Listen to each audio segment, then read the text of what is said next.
Welcome to our sealed set review. We got white here. Start with white commons. First up is Ancestral Katana, 1 on a white equipment. Whenever a samurai or warrior you control attacks alone, you may pay 1. When you do, attach Ancestral Katana to it. Equip creature gets +2/+1. Equip 3. So this is the attack alone. This is like the Ronin, I guess. The Ronin theme. I don't know. I'm not sure what the name for it is. Samurai or warrior attacking alone. There's a word for it, I'm sure. Looks medium. Looks medium. This is trying to throw back.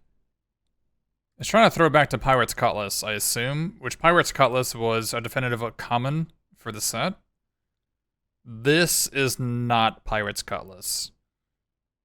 This is much worse. The back end being 3 to equip instead of 2 is a massive, massive difference. It's easy to have 2 mana left over on turn 4 or turn 5. It is not easy to have 3 mana left over on turn 4 or turn 5. So unless you're attacking alone, it's actually really hard to equip this. Not a huge fan of this. I'm going to assume that you're not going to play this the vast majority of the time. And plus, you have to have a samurai or warrior attack alone, which I don't even know how many of those there are. This is probably a no-go. Befriending the Moths. Okay, so this is a cycle of cards in this set where they're like... I don't want to spoil the fun, but this is suspend with extra steps. I'm not sure if you remember suspend on cards. But there's a cycle of cards in this set that are just suspend. You know, suspend whatever. There's it's basically like Rift Sower or Knight of Circe or what have you. But the problem is that these suspend cards cost like 1 or 2, and these suspend cards cost 4. 3 or 4 or 5 mana. So, I don't know. And they don't have haste either. So this Befriending the Moths, if you want to like attack with your creature that you played on turn 4, you gotta wait. You gotta wait until turn 7. You gotta wait until turn 7 to attack with this creature. It's just like, holy moly. This is so slow. Yikes. Yikes. At least it hits hard. No, unfortunately, the backside is merely a 2/4. I don't like it. I mean, it hits really hard. This is yikes. I feel like they meant for this to be a premier common for white. And this seems like yikes to me. It's really bad if you have a vehicle on turn 3, right? Like, maybe if you have a 1 or a 2 drop, and then you play a vehicle on turn 3, and then the 4 mana Befriending the Moths lets you pump your 1 or 2 drop to be able to crew your 3 drop to be able to attack with it? You know what this reminds me of? What is it? Triumph? Is that what it was? Yeah, Triumph of Gerard? I don't know. This seems like a whole lot of bad Triumph of Gerard. And Triumph of Gerard was just unplayable. But it is an enchantment. It's an enchantment creature. Maybe that matters. Like, if you go Jukai Naturalist into this, it's pretty good. Right? But that's like a nut draw. I'm gonna put this as a 5. I'm willing to be wrong on this. I'm totally willing to be wrong on this. But I am not impressed. Yeah, this seems like it's trying to be, oops. Maybe it's just supposed to be like a lava axe for white. Yeah, I feel like if there was just an equipment that gave +1/+1 in flying, that would be better than this card. Yeah. I don't know. Not impressed. 3 costs, 3/2 flying crew 1. That says a yikes. This card is bad. Let me tell you what a good card looks like. Let me show you what a good one looks like.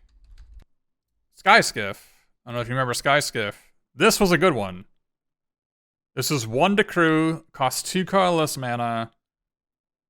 That's where you want to be. Skyscape was totally legit. This one. This is a yikes. I mean, it's an artifact. Maybe that matters. If there's a ton of token creatures, this card gets a lot better. Not looking good for white to start off this. Like, if there's a token creature thing for white, and so if you have like 1/1 just lying around, maybe? A Ganjo Exemplar. Whenever a warrior or samurai warrior attacks alone, it gets +1/+1. Okay, so on its own, it's a 2-mana 3/2. It might even have haste. Because if you have a samurai warrior already in play, it pumps it. Like, what if they made like a low mana value red card that had trample that was a warrior? I mean, what if there was like a 2-cost 3/1 trample warrior or something that had some other good ability in red? Like, maybe this card is just like amazing and that's it. This card has a lot of potential. The Dragonfly suit is not a warrior, right? No, it's just a vehicle. This card has potential. It's either a.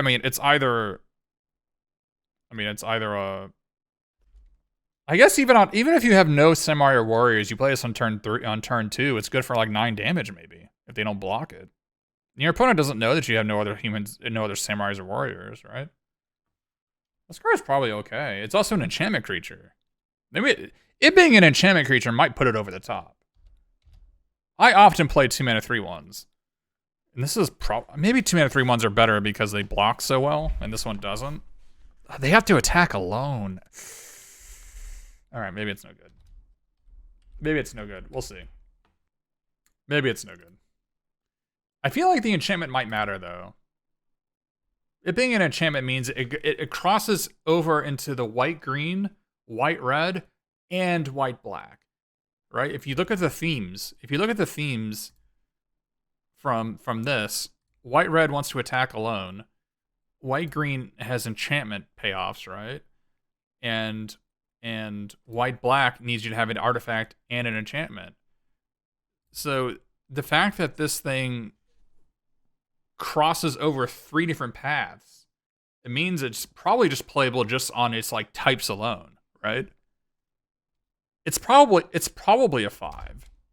Just because we looked at the gold uncommons, we see there's a theme in all the things. It's probably just puts everything together. It's probably going to be the worst card in your deck, and you're probably going to play it every time, right? And that's kind of what a 5 is. A 5 is just a filler card. Era of Enlightenment. 2-mana, 2-mana. Okay, so something I've talked about this a lot whenever I stream sealed. One of the first things I look for in a sealed format is cards that cost 1 or 2 mana that help you get to your 3rd land. And those are really, really vital. From turning the amount of non-games from 1 out of 8 non-games that you have like in the format, you just keep a 2-lander and brick, turning that 1 out of 8 number into like 1 out of 20, that massively improves my evaluation of a form. Like I have so much more fun when matches have so many fewer non-games in them. And I breeze through this set, and there's a ton of cards that get you from 2 to 3 mana. For every color combination. So getting mana screwed is actually not going to happen. As long as you put forth the effort, the cards are there for you in this set. Now, having looked at Era of Enlightenment, this card is way better, I think. I think this card is way better than Ganjo Exemplar. It kind of just hits every little thing, right? It scries 2 on the front side, scries 2, gains 2 on the front side, and then on the back side, it's a 2/2 first strike. I love the artwork. This artwork is amazing. The fish, I love it. I love this card. It's also super slow. And it's also sealed. It's also an enchantment, I should say, for sealed. It's gonna cross all over the. It's a defensive card, really defensive, especially in multiples. Also remember, with ninjutsu, this is amazing with ninjutsu. Because not only do you get to do scry 2, gain 2 again, but it has first strike, so you can attack with it. If they don't block, you first strike it, so they go to 18, and then you ninjutsu with it, and you get damage from your ninja too. You 2 or 3 or 4 damage with your ninja. So it's like, this one really, really crosses over well into white-black. So I like this card a lot. I think you're probably going to play it a lot. Yeah, and often, the only problem I have with this Era of Enlightenment is that, of course, the 2/2 does not have haste. So you play this on turn 2, you scry 2, look for your third land, you get your third land, you play it, you gain 2, and then on turn 4, this turns into a 2/2 first strike, but it doesn't have haste. So you can't attack on turn 4 and ninjutsu for 2 mana, and then replay it, right? So it's a 5-drop on the back end, if you want to rebuy it. Alright. The fact that these things don't have haste is, it's gonna make the seal format a lot slower. Oh, 3 cost 2/3 lifelink. Yikes. This makes me believe that this Oni Cult Anvil is just wildly unplayable. Like, now we're seeing multiple life gain cards at common and white. And you can just you can make a Baneslayer so easily. Life gain cards are always really good in limited, especially if you have some way to pump them up, which I think this format's going to have a lot of them. It's not a Samurai or a Warrior, so that is downside. You're probably going to play this a lot. You're not going to be happy about it, but you're going to probably play it. It is an enchantment, and it does curve really well with befriending the moths, I guess. Create 3 2/2 white Samurai creature talk with the Vigilance, scry 3. I'm off it. I don't think I want anything to do with it. Especially if Samurai has a solo attack theme. Like, why do I even want 3 of them? I guess it allows you to, like, attack with 1 that turns into a 4/4, or like a 4/3, and your opponent has to block. But that's so slow. And you're playing the color white. This is going to be played a lot. I don't know if it's good. So historically, I don't know. There are gonna be some haters. What was it? Call the Cavalry or something? I don't remember what it was called. It was like some sort of 4-mana 2/2, make a pair of 2/2 Vigilance. Yeah, there's like stuff like this, like Gallon Cavalry, where these cards were always just like wildly unplayable. And people just love to play them, and they were just always wildly unplayable. Because you just made like 2 pieces of cardboard that you couldn't attack or block with. And it's just, I don't know. They make these types of effects all the time. This is probably the best they've ever made. But 3 is a lot of scry. You're 100% correct that 3 is a lot of scry. And maybe I'm underestimating the amount of value that being a samurai does. Like, being a small samurai may be upside. Just, the problem is that Imperial Oath makes you want to believe that the game's going to go to turn 10 or turn 11, right? I'm not sure that's true. But maybe there's enough, like, Baneslayers in the format, enough of, like, giant life-laking creatures that going to turn 10 and going to turn 11 is a thing that happens. Like, I'd rather have a 6-mana 5/5 than this. The Scry 3 is really impressive, but I think it's just worse than, like, a 6-mana 5/5 no text. I think. Willing to be wrong. Whenever a samurai or warrior you control attacks alone, tap target artifact, or tap target creature you don't control. I guess? I don't know. 3/2 is so low. It's such a low stat line. And if your if your opponent has like a 2/1 and a 4/4, you attack and tap their 4/4, then they still block with their 2/1, right? I mean, how are you? I'm off it. Again, irrespective of drafts, where you may be able to draft a 14 samurai deck, in sealed, you're playing your 23 best cards. And you're gonna open 4 samurais or warriors. It's gonna be way too hard to get this thing together. It's just not gonna happen. I wouldn't bother. Intercessor's Arrest. This is just like the 3 mana arrest of the format. It can hit a planeswalker. Unlike other arrests. I guess. It can hit enchantments. It can hit the hot spring. Just imagine you're just a monkey chilling in the hot spring. And then they just come up and arrest you. You're just having a good time chilling in the spring. It's just not allowed. That'd just be so rude. Yeah, I mean, that's a removal spell. That's whatever. I'm not impressed. I typically hate these cards. I think they're typically unplayable in sealed. Removal in white has typically been unplayable in sealed. And the reason why is blue and green and black are overrepresented. The Sultai colors, green, blue, or black, are overrepresented and sealed. And green generally has some destroy artifact or enchantment effects at their main decking.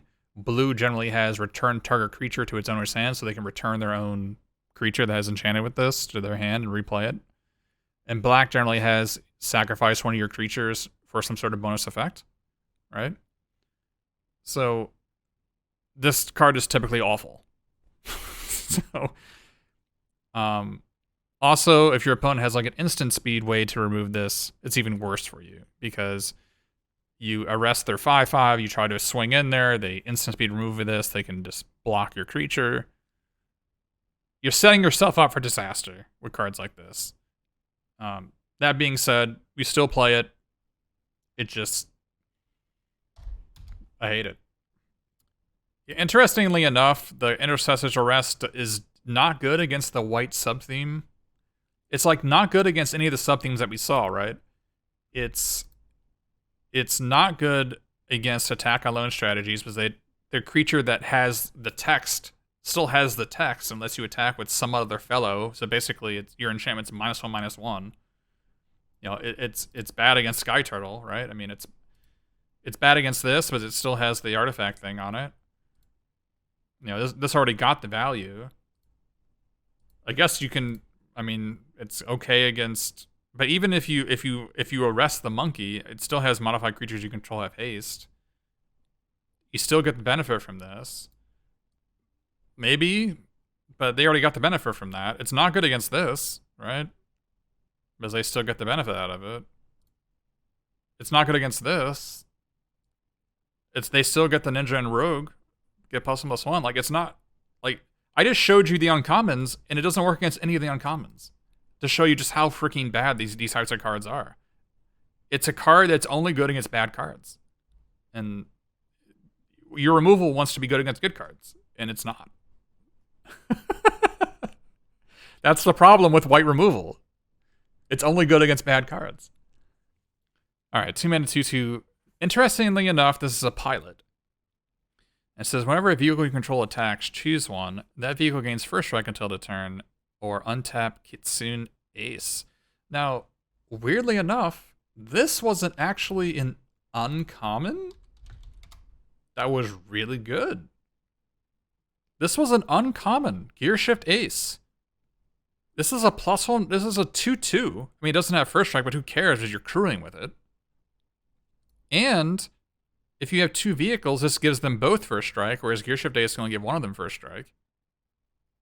But Gearshift Ace worked on defense, right? If I have like a 3/3 flying vehicle, I have a 3/3 first strike defending vehicle, and that doesn't work with this. This only works on an attack trigger. I like that it's at the untap. This card's a cool card. It is weird that white has so many grizzly bears, right? I mean, this is the third grizzly bear we've seen. I mean, it's just that's a grizzly bear. This is a grizzly bear.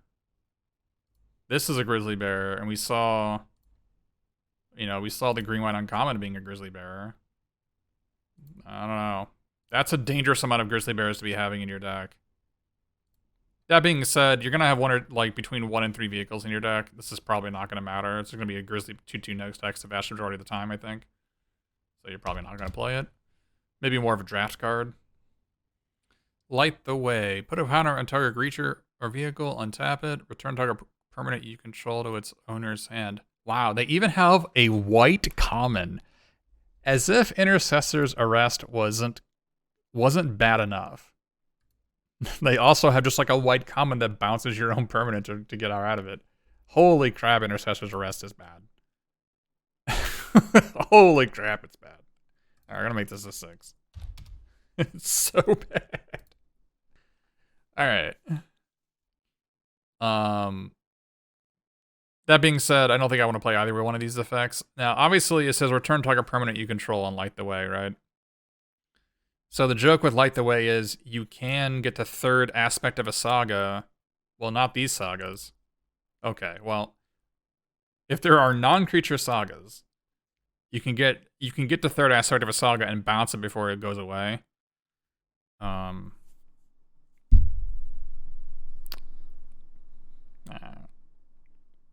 The baseline for this is the last time they made a vehicle set. If you remember, if you didn't remember, that's fine. This is the baseline you're considering. Built to Last was a 1 mana +2/+2 and indestructible if it was an artifact creature. Built to Last was amazing. Like, not only was it basically Ranger's Guile, but it was also just a really cost-effective combat trick. This is kind of not. You don't really get to punch up with a +1/+1 counter. Untapping is whatever.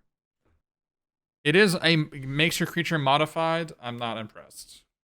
It makes your Grizzly Bear into a 3/3. I'm not impressed. Sorcery, mana value 3 or less. Off it. Look, the aspect of untapping your 2/2 to block a 2/2 or something, I'm just off it. Why don't you just play another 2/2? Or even just play a 2/3 instead? That's kind of the problem with these types of low-value combat tricks, is that in Sealed, it's not like Draft, where you don't have access. You maybe don't have access to a 23rd card. You're playing Sealed. You have access to like a 4 mana 3/3 or like a 3 mana 2/3 or another Grizzly Bear or another vehicle or whatever. You can play whatever you want. It doesn't. This is such low power level. It's not even worth looking at. This doesn't even hit enchantments, right? Yeah. 1 cost 1/1 flying warrior. Okay. 4 mana tap target creature. It's expensive. I wish it was 3 mana. But it is a warrior payoff, as it allows you to like hit in the air every turn with the warrior, I guess. But the thing is, the warriors are so bad at blocking. Like, the warriors are just like 2/1s or whatever. I don't know. The tap target creature is probably good. Something to sink their mana into. It's the first mana sink we've seen in white, right? Other than the Ancestral Katana. If you have ninjas in your deck, this card gets a lot better, right? Maybe this card is fine. Like, in white-red, it's a warrior to trigger solo attacking. In white-black, it's a ninjutsu enabler, right? In white-green, it's a tapper, which you have to play anyways. Tap terror creature is really effective. It's really effective in a vehicle format, because if your opponent wants to crew the vehicle, they have to, like, it's kind of a weird thing going on, right? Where if your opponent has like a pair of 3/3s and like a vehicle, if you try to tap the 3/3, they can respond by crewing the vehicle that you target, right? But if they crew the vehicle, you can just tap the vehicle. So it's kind of a weird thing going on there, where it's like good and bad against vehicles. But 4 mana is a lot. 4 mana is a lot. And what's often going to happen with this card is if your opponent has a vehicle, you're not even going to be able to use it. This is what's actually going to happen. Is tapping your opponent's creature just lets them crew for free. So, I don't know. Regent's Authority. +2/+2. Oh, getting rid of this Built to Last. Oh, maybe not. Target creature gets +2/+2 until the turn. If it's an enchantment creature or a legendary creature, instead put a +1/+1 counter and it gets +1/+1 until the turn. It's still not as good as a Built to Last. I don't know. It makes that creature modified. It's trying, at least. It's trying.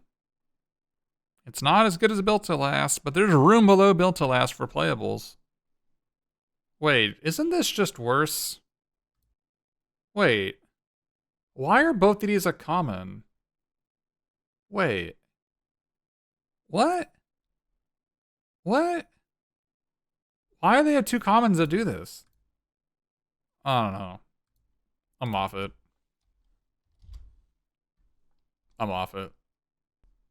Having two white commons that cost one, that basically just do the same thing?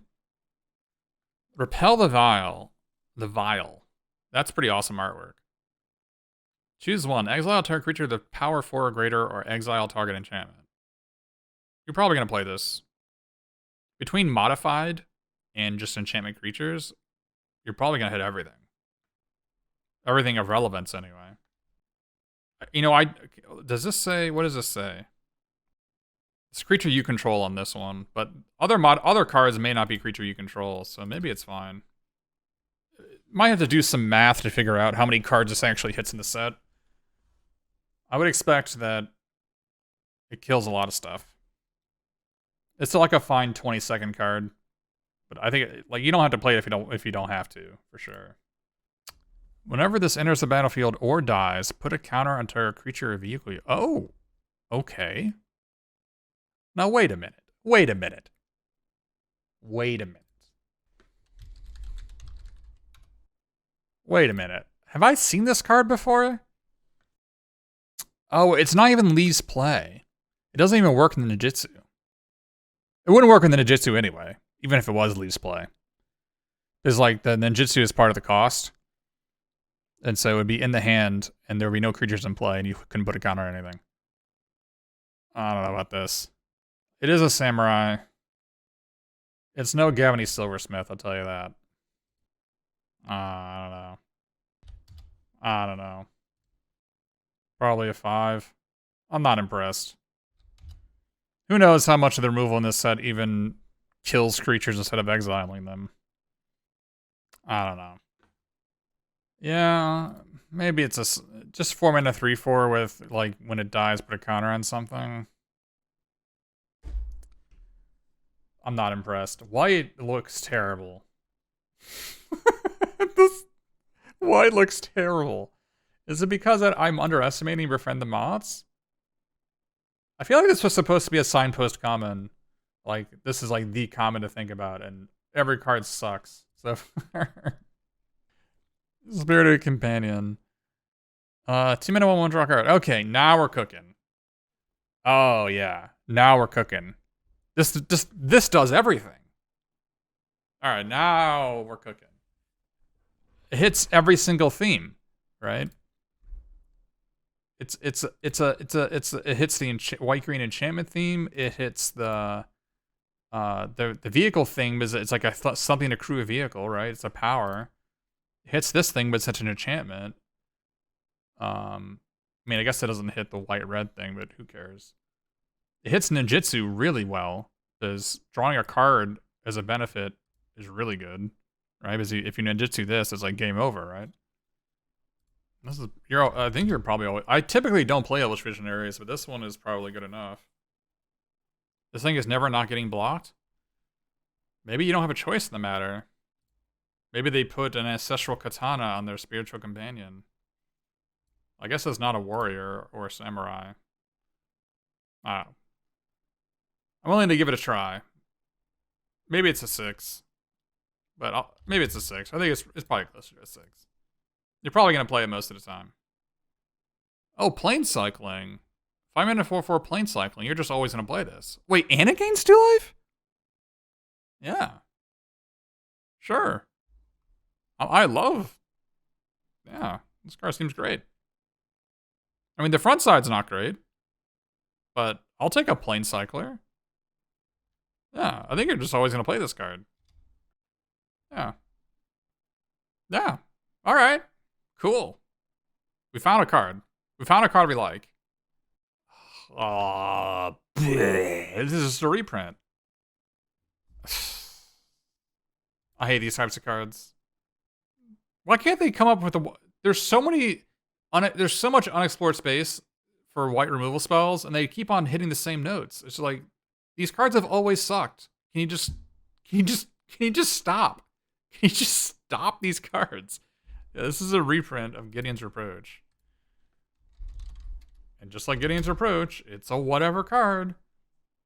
And let me tell you, I talked about this earlier, but it wasn't for this. This is just a reprint of Gideon's Reproach. Be very, very, very, very, very, very careful with ninjutsu. All right? So if you're not familiar with ninjutsu is, during the declare blocker step, if you did not block their creature, they can pay mana to return the attacking creature and replace it with an attacking ninja from their hand. Let me give you an example of one. Not that one. What's an example of one? That's not... I'm looking for... Why are these things ninjas when they don't have ninjutsu? Okay, here's an example. A ninja. Right? So be very, very careful. If you're trying to kill something in the declare attacker step. Outside of that, even if you think your opponent has a ninja, be aware that even if they ninjutsu... Wow, where are the ninjas that common? Do they just not have any? Okay, here we go. This is probably the big one.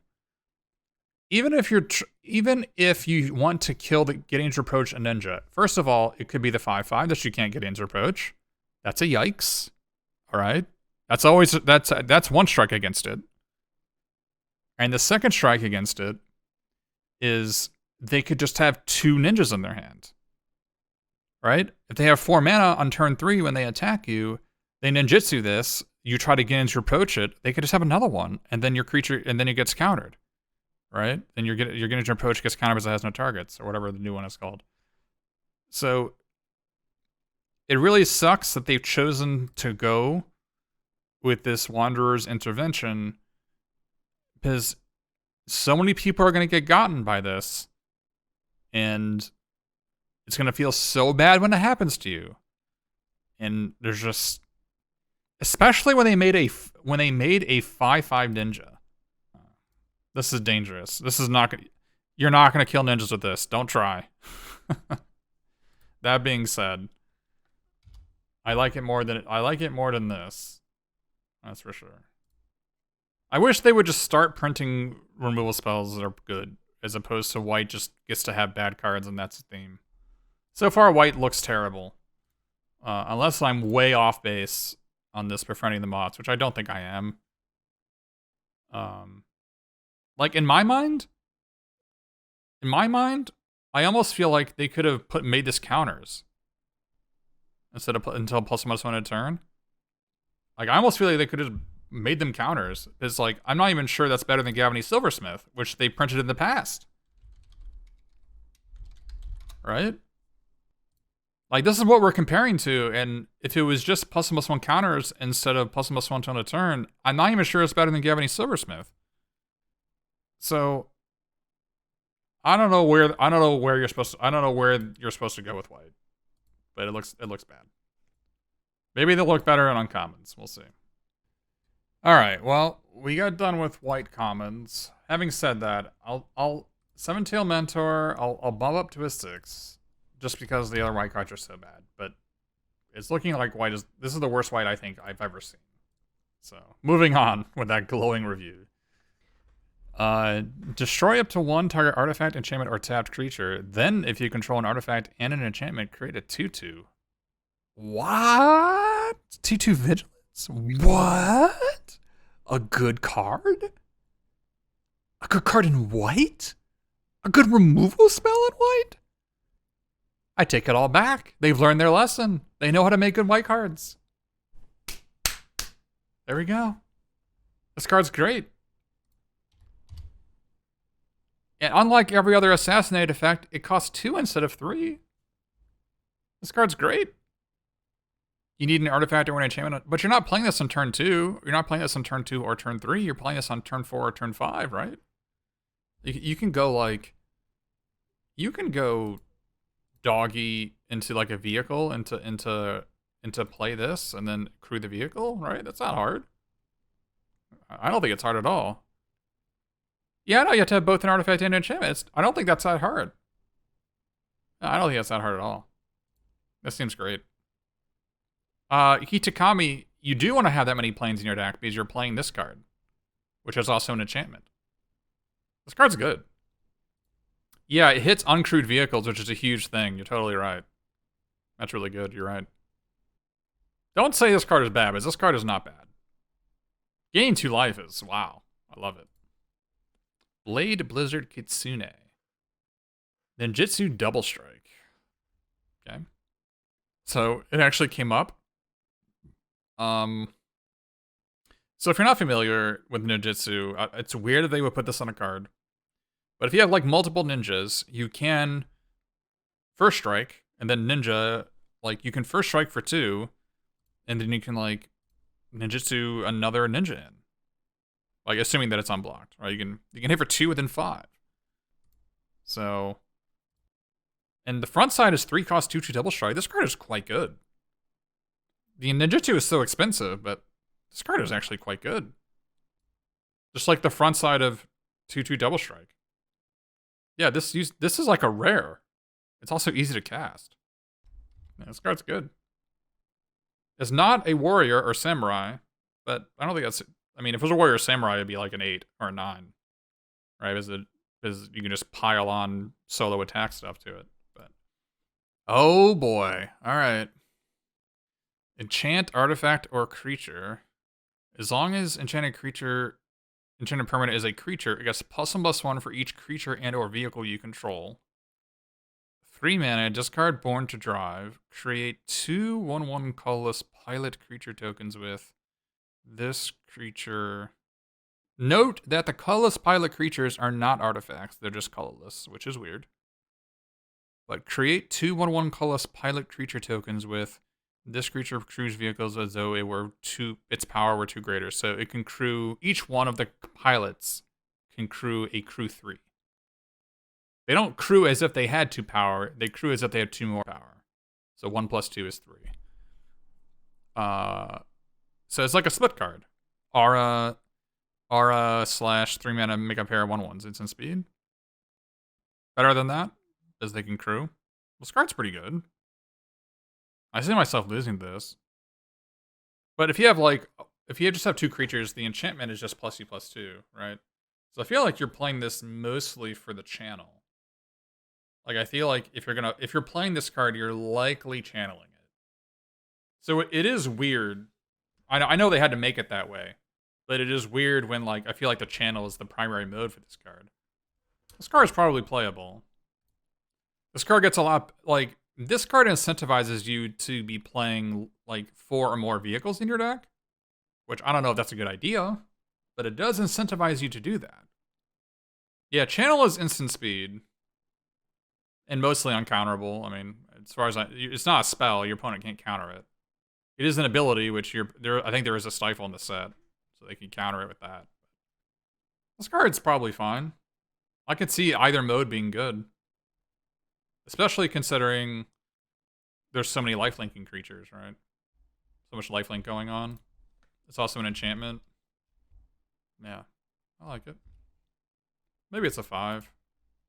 You're probably gonna play this most of the time, but it's not. You don't have to play it. Like if you don't have really vehicles, then I don't think you want to play this. If you don't have vehicles, so maybe it's a 4 actually. I do like this card. I think it's much more of a draft card than a sealed card. It's just like either half of this is pretty unimpressive in sealed, and I don't think you want to be playing vehicles in sealed anyway. So it's kind of this weird impasse, but like both halves of the card are bad, and it incentivizes you to do things that are also bad. But the fact that it's versatile gives it some power points. All right, 4 mana Vigilance, as if I want my 3 mana, 3 and a white 1/3 to have Vigilance. Okay. At the beginning of your end step, you may pay 1. If you do, create a 1/1 colorless spirit token for each shrine? That's a dangerous card. So if you're not familiar, shrine is not a creature type. So this is a creature with no types, right? My understanding is that this is a creature with no creature types, which is weird. Shrine is like a card type. It's a card subtype, I should say, not a card type. So it's not for Tarmogoyf. Yeah. It is not a creature type. So this is a 4 mana 1/3 whatever ham sandwich because it has no creature type. Yeah. So obviously this card is insane if you have 2 shrines, right? Because it starts making 2/2/1/1s every single turn, which is the same with all shrines. Like if you have just 1 shrine, like if this is your only shrine, do you play it? 5 mana 1/3 plus 1/1. Do you play that? You probably do. You probably do. You probably play this even if it's your only shrine. I don't think every shrine's going to be like that, but I think this is one of them. Yeah, it pays rent, even on the turn you play, it was at the beginning of your end step. It pays rent. Hotshot mechanic, cruise vehicles, as though its power 2 grace. So cruise like a 4. 1 mana 2/1s are typically not what I want to be, and I don't want to really be playing vehicles either. I'm not sure this is better than any of the grizzly bears that are already in the set. This seems worse than Born to Drive. You can aggro people out in draft, but in sealed, it's just not going to happen. There's too much life gain. There's too many 3 mana 2/3 life linkers in the set. You're not going to burn people out. 2 mana 2/2s, 2 mana 2/2 first strikes that gain 2. 3 mana 2/3 life links. 3 mana make a pair of 1/1s. Attacking with 2/1s is the death sentence. You're not playing this card. It is an artifact creature. If you have some reason to be playing artifact creatures, maybe. Imperial Recovery Unit. Attacks. Return target creature or vehicle card with mana value 2 or less from your graveyard to your hand. This seems good. This seems really good with this fellow. Oh, it's also really good with Spirited Companion because if you ever attack with Spirited Companion, they're always going to block it. Because they don't want you to ninjutsu it. Right? So this recovery unit's going to be able to return our dog from the grave. This seems legit. I think if you don't have I think you want... You can play this with 3, but I think you want 4 targets. And like 2 good targets. If you don't have that, then don't bother. As this saga enters... Okay, yeah. Target creature gets +1/+1 on a turn for each artifact and or enchantment you control. What? Okay. What is the backside? What? I'm just thinking of Reconstructed. Maybe this goes in a constructed Pioneer deck, right? I don't remember what that... What is the 1 in a white... What is the 1 in a white enchantment? All That Glitters? I mean, All That Glitters is an insane card. This is like an All That Glitters that's also a creature. Right? Huh. Huh. But as far as Seal is concerned, you're probably not playing this? Maybe?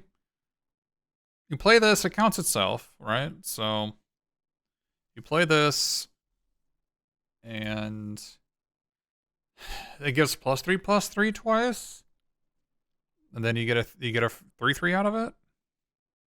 I think at +2/+2, it's not good. I think the baseline is if you can make this a +3/+3, it's probably pretty good. Especially considering, I mean, considering this fellow is just like in the set, not this, this thing, you know, that's a lot. This thing kind of slaps. This is probably pretty good, and it scales pretty hard. Like a pair of +4/+4s and a 4/4, that's pretty good. This card is probably pretty good. I like that this can be a 2-drop.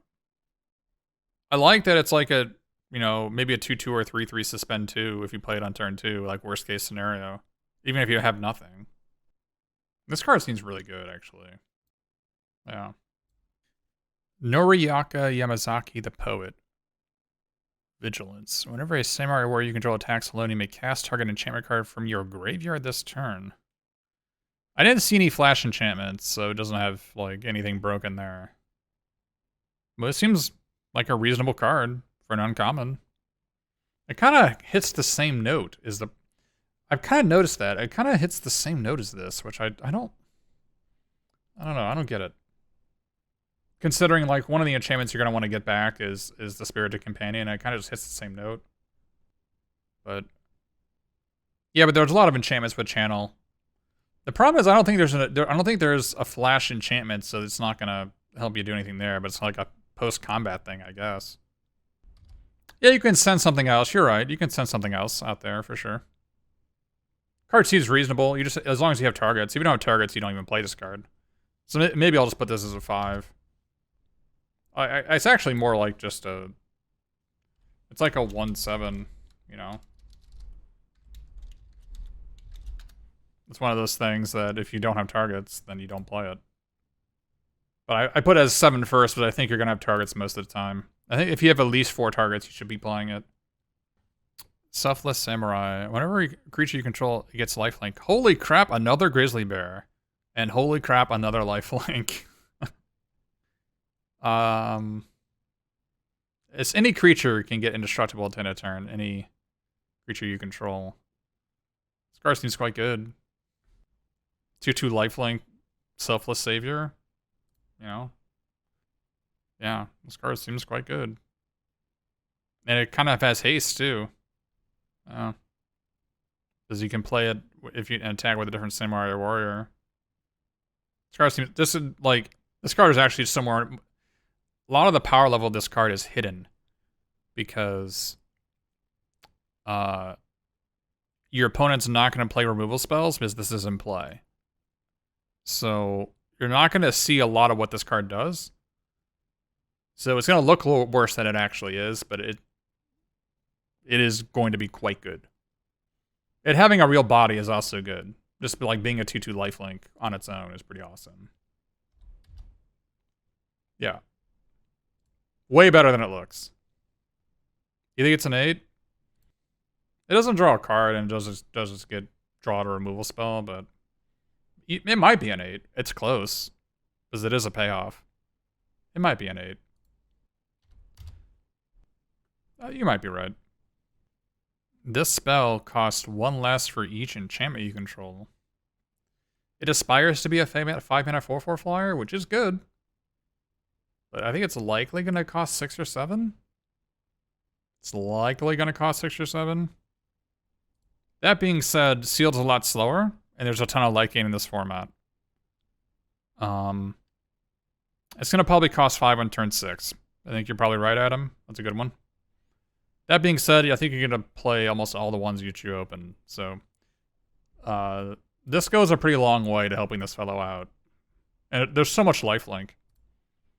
There's so much lifelink in this set. This card's you're probably always going to play this. Like, 7-mana 4/4 is no good. But this could, like, Nutdraw be a 4-mana 4/4, which is insane. So maybe it's a 7. I'll put it as a 6.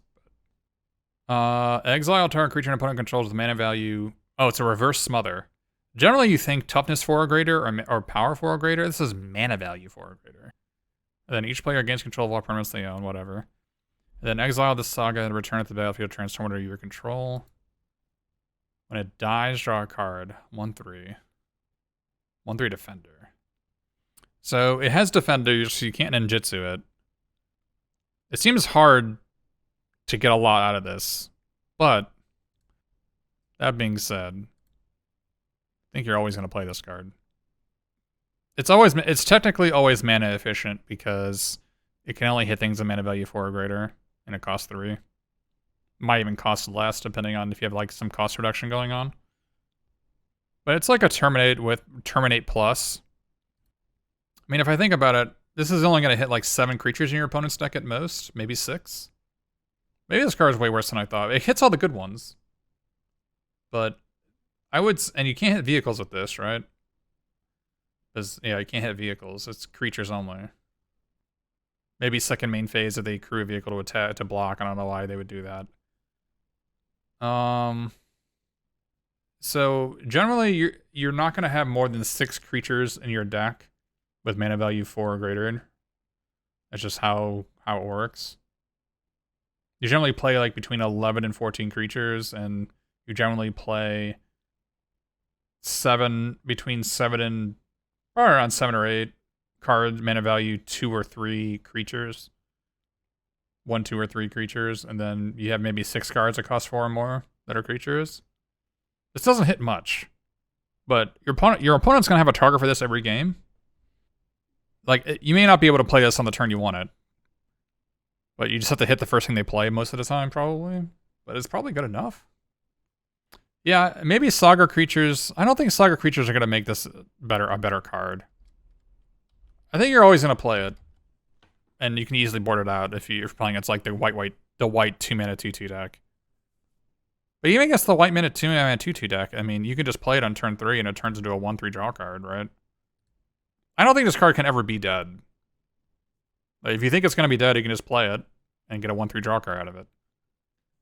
When touched, the Spirit Realm enters the battlefield, exile up to 1 target artifact or creature. Oh, so it's Oblivion Ring. Subject to can enchantments. And you can flicker your own artifacts or enchantments. Or you can flicker your opponents if you want to do that. Or like remove a blocker for 2 mana. No, this doesn't reset your sagas. It says artifacts or enchantments. Artifacts or creatures only. Oh, I guess it does reset your creature sagas. That's pretty... But only on your end of turn. You can't flicker... You can't flicker this thing for like +5/+5. The creature doesn't come back until end of turn. That being said, it's a good card. I really wish they would make it so... Basically, here's the way they should print these cards. Here's reality. They should say... Phase out target artifact or creature until this leaves the battlefield. When it phases in, tap it. That's how these cards should be made, and that's if they want white removal spells to be good. That's how they would need to print them. So your opponent doesn't get enter the battlefield effects. And you don't get screwed if they end up removing this with like a disenchant mid-combat and block with their big creature. So that's... And black has that. Black has Oubliette, right? Like, they basically... White just needs to have Oubliette type effects that tap it when they come back into play.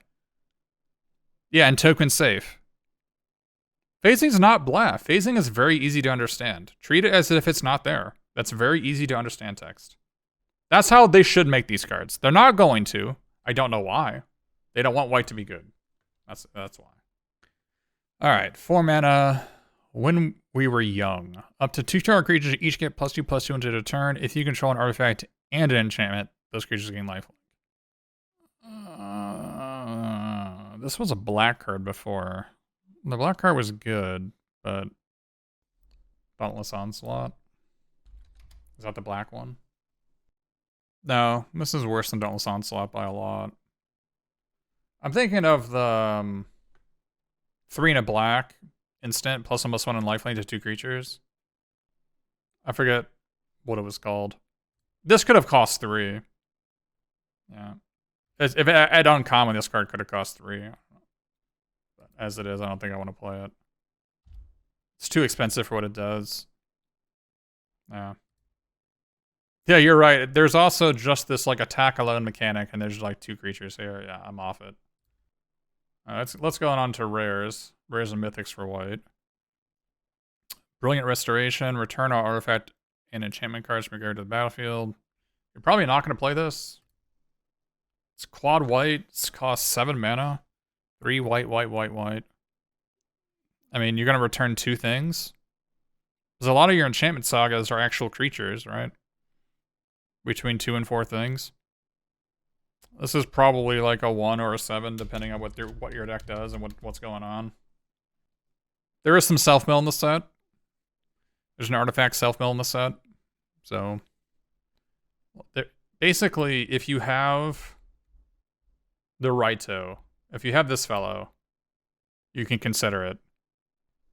Because you can mill yourself with this, and you can like put things back on the bottom. And the fact that white has Sunblade Samurais. So if you have like 3 Sunblade Samurais, right? The card gets a lot better. As for how many targets you need, I would say you need probably at least 11. 10 or 11 for this. With like 4 like actual good cards to get back. Which I think is a pretty tall order. But I don't think it's impossible. Like, if you've got a... Like, the quad white is simple when you have Sunblade Samurais. It's simple with that, right? So the question is... What else are you getting back that's good? And do you have self-mill? Cloud Steel, Kieran, flying. We get some equipment, so we get some Reconfigured Creatures, which is a new thing for this set, which is like it's kind of like Germs, if you remember Germs, where they're just equipment that come into play like as their stat line. There's like Reconfigure is like a new take on that, where they're creatures that you can turn into equipment. You can like attach them to things, and they either grant their stats or they grant text in this case. So I think this is pretty good. This is pretty good. 3 mana 3/2 flyer is a card that you would already play, and it also has you can't lose on it, and it also has Reconfigure, right? This card seems pretty good, but I don't think it's a 9. I think it's just an 8. This card does seem quite good. Your opponent has to have instant speed removal to win the game. Oh, yeah. Yeah, you're right. On its own, it's just a 3 mana 3/2 flyer. And only when it's equipped, it has that text. You're right. But your opponent has to have an instant speed removal to kill it, right? I mean, I guess sorcery works after they kill you. That's hard.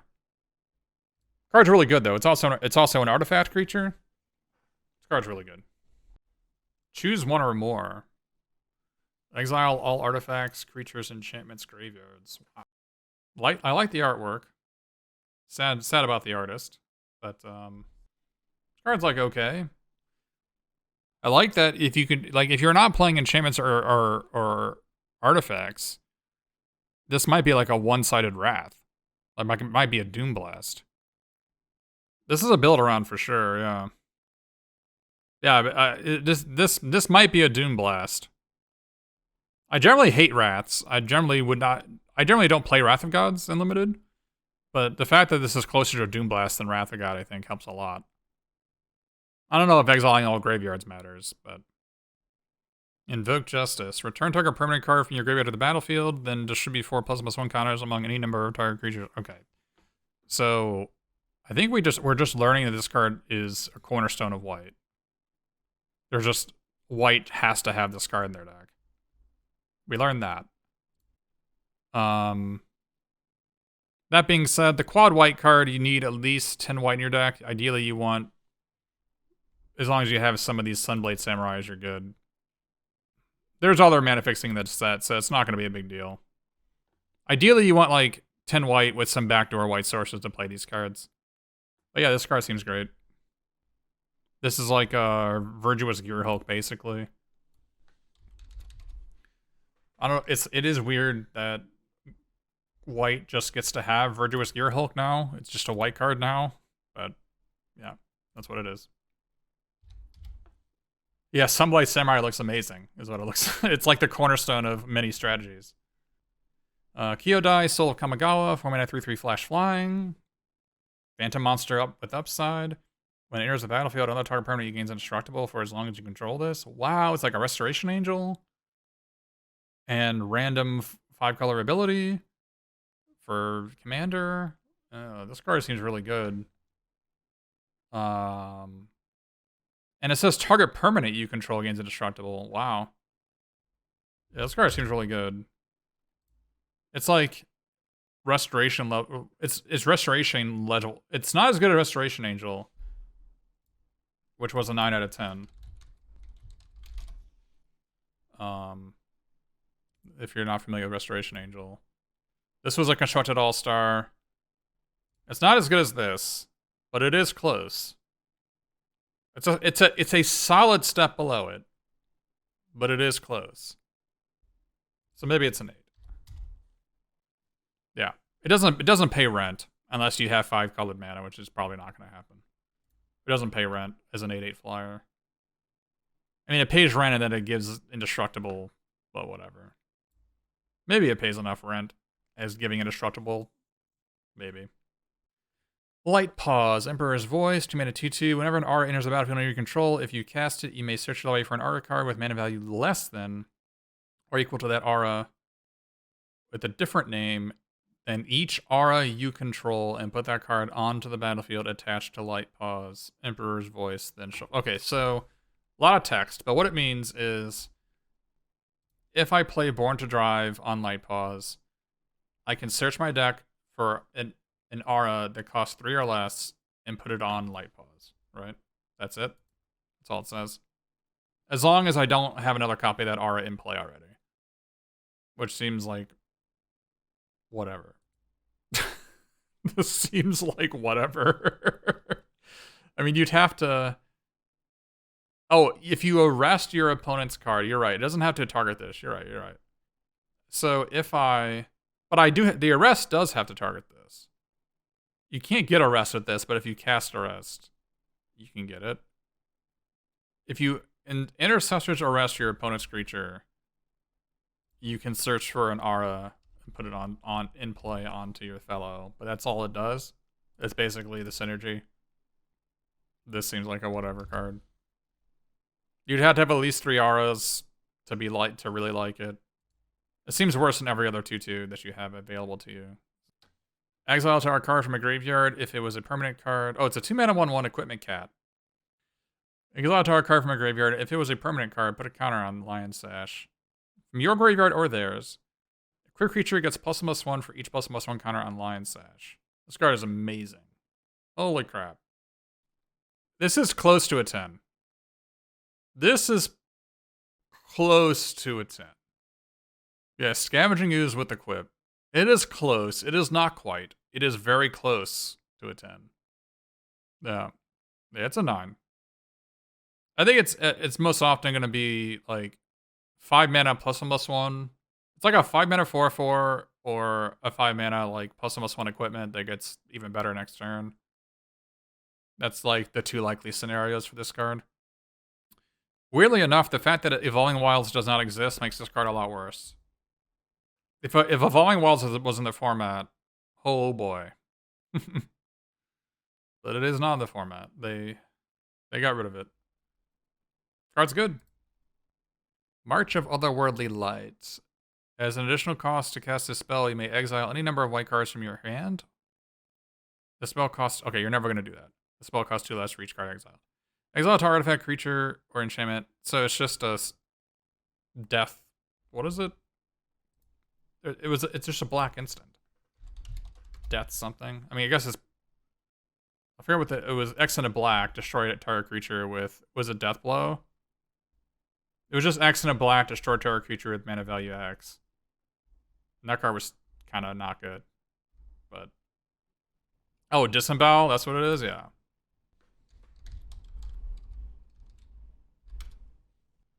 This card was really not good. Because, you know, the thing with Disembowel is, unless you're targeting a token, it's always mana inefficient. Which is kind of not the point of... That's not the point of removal. The point of removal is that you want to be mana efficient. That being said, it is versatile, but I don't... It's not that good. It's really not very good. This is a yikes. I think you always play it. It is not good. It's like, it's way worse than Gideon's Reproach, I think. You're never going to be able to kill a ninja with it. It's way worse than this. Like, it's actually probably just a 5. It's just not very good. You're never going to use the additional cost. It's never going to happen. It's never going to happen. I would love to see the win rate of people who have ever exiled cards in their hand to reduce the cost of that card. Alright, 3 mana, search your library for a Plains card, put it in your hand. Sure. You may discard a card. When you do, return target permanent card with mana value 2 or less from your graveyard to the battlefield tapped. So you can discard a 2-drop. Even if you have nothing in your graveyard, you can just like discard a 2-drop? Whoa, wait. You can just discard a land. Wait a minute. What? It's a white Kadama's Reach. Alright. Okay. I guess white just gets to do this. Do you remember when we thought that casting things that have 4 white mana symbols in the mana cost was hard to do? It's not. It's trivial. There's like multiple cards that search for basic planes in this set. Exile. Oh wait, it has other text. Is Kadama's Reach plus 3/4 whenever it attacks, create a 1/1 colorless spirit creature token. Okay, sure. It doesn't have haste though. But sure. Okay, yeah.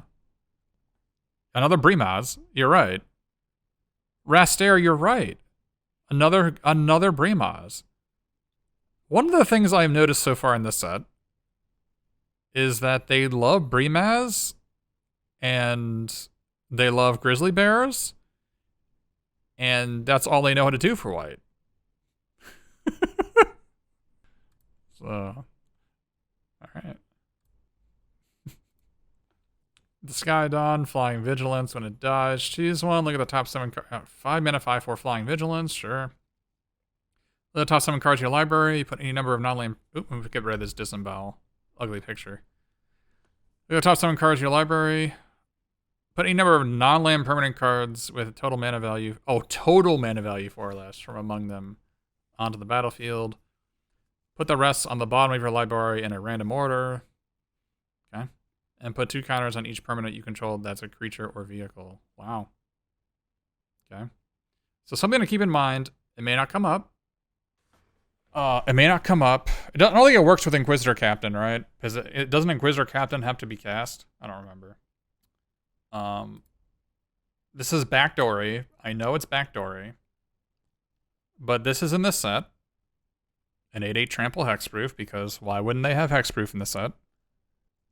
Be aware that with this ability, if it dies and you hit your Intercessor's Arrest, you can put it on a hexproof creature.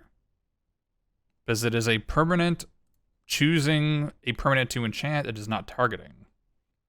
So maybe that'll come up for you. But yeah, this card seems quite good. Yeah, it's just a giant creature that if it dies, you get something. Not a lot of nuance to this one, it's just really good. The Wandering Emperor. Remember the joke with this is that it doesn't have a card type. You can actually hit this off the Dawn Sky. It has a 2 white flash. As long as it enters the battlefield this turn, you may activate her loyalty abilities anytime you could cast an instant. Okay. So you can put a counter up to 1 target creature against first strike. Wow, it's a blowout. So your opponent attacks with a 3/3. You have a 2/2 Vigilance untapped. You play this. You give your 2/2 +1/+1. You block. It has first strike. Eats it. Or you can just make a Samurai and also just like eat a dog that's attacking you. Or you can exile a tapped creature. Good against maybe people who are tapping out for ninjas. You gain 2 life. This card's just amazing. This card seems amazing. Oh. I don't know if it's a 10. I mean, it's likely just going to be 2/2 exile a creature, gain 2 life. Which is good for 4 mana. Don't get me wrong. That is good. But it's lacking that, like, super amazing, like, wow, I got annihilated. Maybe it doesn't. Maybe it's not missing that. It certainly beats the dragon. You're right. The fact that there's dragon in the format and it beats all the dragons because it exiles them. That's probably a 10. You're right. It's either a 9 or a 10. It doesn't win the game on its own, which is kind of what you need for a 10 to do. You're right. It's just, at the end of the day, it's a Terminate plus. It's not a 10, but it's as close to, it's one of the, it basically as close to a 10 as you get as not being a 10. Double white makes it hard to splash. Why would you, oh, this doesn't hit, this dragon doesn't tap because it has Vigilance. That's pretty funny. There's a tapper in the format, but you're right. It is hard for the Dawn Sky to be tapped. Maybe they crewed with the Dawn Sky. Maybe they put the dragon inside of, and maybe the dragon went for a joyride, not realizing that they got into an accident. They didn't realize that the vehicle they were trying to pilot had a weight limit. They tried to go underneath a bridge. You can only be 10 feet. They just hit the bridge. It wasn't great. You think this is basically Chupacabra? You might be right. It certainly looks like one, doesn't it? The Flash Chupacabra. Yeah. But then again, I think it's probably better than Chupacabra. It's probably better than Chupacabra, but I still don't, it's not a 10. And Chupacabra is like a solid 9, so. But yeah, double white's actually easy. I don't think you realize how easy it is when you have this card in your deck. But yeah. So white commons, I think this is actually maybe the worst white commons I've ever seen in any set. White sucks. Outside of Sunblade Samurai, it looks like white sucks. Willing to be wrong. Maybe the Center of Ancestral Rest just has to be maybe it just has to be a 7, despite it just being a bad card. These cards are always bad in sealed. You have to play them and they suck, and you just have to deal with it. I think it just any other color this would be a 6 or a 5, but the fact that it's white, it's a 7 because white sucks. And the mana cost, the white pips on the white cards don't even matter because Sunblade Samurai is so insane. Well, not only is Sunblade Samurai so insane, but they have like multiple cards that just like get planes, right? It's just trivial. But white does not look good. It doesn't do any of the fun stuff, right? It only has that one ninja. It doesn't really have like a ton of value cards. A lot of 1-for-1s. See, white is the anchor as we go forward to see like, okay, how does this compare to white card? Oh, is it better? Great.